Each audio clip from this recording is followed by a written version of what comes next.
Mi estimado Javier Garza, te saludamos con mucho gusto. Ahora, pues que como han titulado también los nacionales, se ha destapado la cloaca de la familia, han congelado las cuentas del abuelo del menor que disparó en el Colegio Cervantes de Torreón. Pues, ¿quién era el abuelo, Javier? Buenos días desde Sí. Torreón. ¿Qué tal, Luis Alberto? Buenos días. Sí, en las últimas 24 horas es que ha caído como bomba todo un historial en donde, bueno, por una parte la Unidad de Inteligencia Financiera de la Secretaría de Hacienda informa sobre un presunto esquema de lavado de dinero y de fraude fiscal en torno al abuelo del niño José Ángel, el que disparó contra maestros y compañeros en el Colegio Cervantes y luego se suicidó el viernes pasado. Apuntan a una red de por lo menos 10 empresas y transferencias de hasta 120 millones de pesos en cuentas bancarias en donde no correspondían a los ingresos que tenía el negocio que la familia había reportado, que era el de un salón de fiestas y un servicio de banquetes que administraban los abuelos con quienes vivían el pequeño José Ángel. No se ha todavía determinado exactamente la naturaleza de esta red, se espera que hoy haya más información, pero también el día de ayer conocimos pues digamos la razón por la que el padre estaba ausente. Se había manejado desde el viernes que el niño vivía con sus abuelos porque su madre había fallecido hace unos años y porque su padre estaba ausente, y su padre, de nombre también José Ángel, eh, estuvo ausente porque estaba purgando una condena por tráfico de drogas en Estados Unidos. Fue detenido en Oklahoma en 2016, sentenciado a 4 años de cárcel, de los cuales purgó 2 años y unos meses, y fue liberado apenas en octubre del año pasado y deportado a México. Entonces, esa historia que tampoco se conocía, ayer ha salido a la luz, y pues sí, empieza a pintar un entorno muy adverso para el niño. ¿Del padre entonces desde cuándo no estaba con él? Bueno, digamos que de lo que podemos realmente asegurar que no estaba con él era por lo menos desde 2016, cuando fue detenido en Estados Unidos.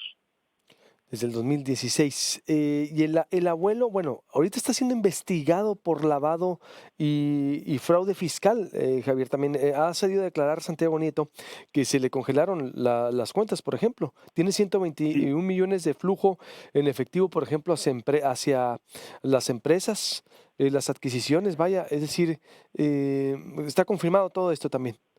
bueno, a ver, eso es lo que anunció la Unidad de Inteligencia Financiera. Obviamente faltará ver, eso lo dijo Santiago Nieto, pero no ha mostrado ningún tipo de documentos. Faltará ver los documentos. Se espera que hoy se den más detalles para conocer la naturaleza de esta red, porque lo único que sabemos o que se ha dicho hasta ahora es simplemente montos, pues, y la cantidad de presuntas empresas, pero no necesariamente se ha abundado en esa información. Entonces, bueno, pues es una historia que va a seguir dando muchísimo de qué hablar. Y la abuela, que también realizaba transferencias La abuela también estaría involucrada en esta red presunta red de lavado de lavado de dinero. Ahora, en todas estas investigaciones, bueno, el abuelo permanece detenido, pues se le había detenido por acusado de haber, digamos, contribuido al homicidio de la maestra en el Cervantes, al haber tenido, digamos, a disposición, o al no haber resguardado con cuidado las armas que tenía en su casa, las armas que tomó el niño. Entonces, faltará ver si se le van a fincar otros cargos, o si se le hará la acusación ahora en el fuero federal por lo que dijo ayer Santiago Nieto. Antes había estado en la escena el abuelo, o es la primera vez a raíz de esta tragedia que todos los focos están sobre él. Bueno, en realidad están bajo los reflectores desde el primer día, desde que se supo que vivía con ellos el niño. No, obvio, por eso te digo, antes no había dado problema, a eso me No, refiero, antes no, el antes no, abuelo. no se sabía quién era. Es decir, nada al respecto. Entonces, el entorno familiar, veo que eso, vamos a decirlo, fue lo que formó también al menor, José Ángel, Javier. Pues sí, un entorno familiar muy complicado, muy adverso, que también pues provoca ciertos cuestionamientos en torno a qué tipo de apoyo había recibido el niño, qué tipo de acompañamiento, qué tipo de cobijo por parte de familia, por parte de la escuela, pues para ayudarlo a sobrellevar las pérdidas que había sufrido. Javier, ¿cómo está Torreón? ¿Qué dice la comunidad de Torreón? Las escuelas, por ejemplo, volvió, me imagino, el operativo Mochila. No sé qué medidas, si se endurecieron, porque a esta escuela le había suspendido el operativo Mochila, ¿no? La operación Mochila. Esa escuela, como todas las demás, se reactivó el operativo Mochila Segura, aunque bueno, viste, por lo que seguro viste en despliegue en medios demasiado aparatoso, que sí causó mucho estupor, mucha sorpresa. Sí hay muchos cuestionamientos sobre si esas revisiones, o por lo menos revisiones tan invasivas, no terminan siendo peores para los niños, porque también se han dado casos, se han reportado casos en donde se dice que pues maestros, digamos, no aplican criterios y terminan confiscando cosas que pues que ni al caso, ¿no? Me decían de una niña, por ejemplo, que le confiscaron un corta uñas, como si se hubiera convertido en un arma mortal, ¿no? Entonces hay todavía un debate y una discusión en torno a esto. Obviamente, pues de parte de las escuelas ha estado circulando mucha comunicación hacia los padres de familia, tanto por una parte como platicar con los niños sobre lo que ocurrió, y por otra parte, bueno, pues revisar no nada más el contenido de las mochilas. Aquí hay un punto también muy importante que también está siendo visto como un factor, uno de los factores que contribuyó al perfil psicológico de José Ángel, que era la exposición a contenidos en línea, ¿no? No nada más videojuegos, también información que se puede encontrar a un clic en internet, videos, de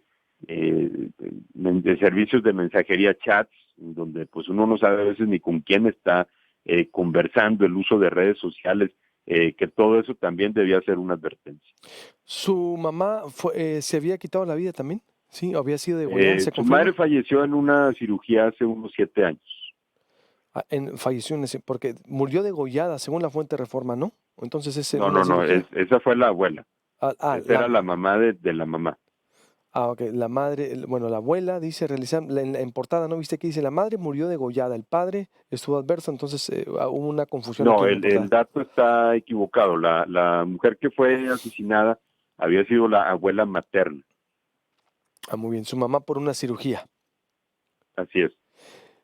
Pues, Javier, yo me pregunto pues, cuántos niños no estarán así. Digo, qué debates se abren, ¿verdad? Porque no creo que sea el único, ¿eh? Y no lo digo la verdad en el sentido de que lo que estamos viviendo, eso destapa un poco la violencia que ha formado muchos hogares y que, como decías tú ayer también, vaya, aclaraste, en Torreón, pues eh, ha sido una zona complicada, Javier, en la violencia y que no puede desligarse también de lo que está ocurriendo. No, de hecho aquí vemos un vínculo directo también Sí. con la época de violencia, pero también yo añadiría que tampoco tomemos lo que hemos conocido en las últimas 24 horas como, digamos, la explicación de lo que sucedió. Hay muchos niños en escuelas de Torreón cuyos padres se dedican pues a actividades por lo menos sospechosas.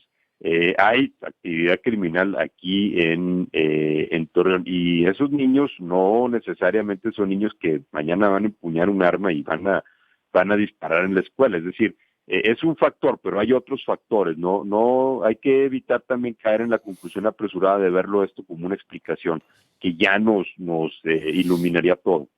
Es obvio, no, totalmente de acuerdo, pero es un elemento que surgió de debate, sobre todo por los colegas ahí que metieron también esa discusión. Vamos a decirlo, Torreón no tenía, por último, Javier, este tipo de tragedias no son recurrentes, ¿no? No, nunca habíamos tenido una, ni siquiera en los peores años de la violencia se había dado un caso como este, en donde un niño fuera a una escuela y disparara. Bien, Javier, pues algo más que no te he preguntado que desees agregar, porque exacto, esto apenas se No, está desenredando, ¿no? pues eso es lo que tenemos. Vamos a ver qué es lo que va surgiendo. Gracias, Javier. Como siempre, te agradezco mucho. Gracias, Luis Alberto, un abrazo. Un abrazo, buenos días. Así lo titula también Reforma, una auténtica cloaca ha sido destapada tras la tragedia del Colegio Cervantes de Torreón, donde el niño José Ángel mató a una maestra y se suicidó con arma de fuego, además de herir a 6 personas. Ahorita van a estar gente de la Sedena aquí, el teniente de la Sedena que nos va a explicar todo sobre el acceso a las armas, el cuidado, ¿no? Haciendo énfasis en el cuidado, haciendo énfasis de cuántas circulan, por ejemplo, en Sonora, en Hermosillo, de las previsiones que debemos de tener, haciendo un paralelismo con lo que está ocurriendo a nivel nacional y con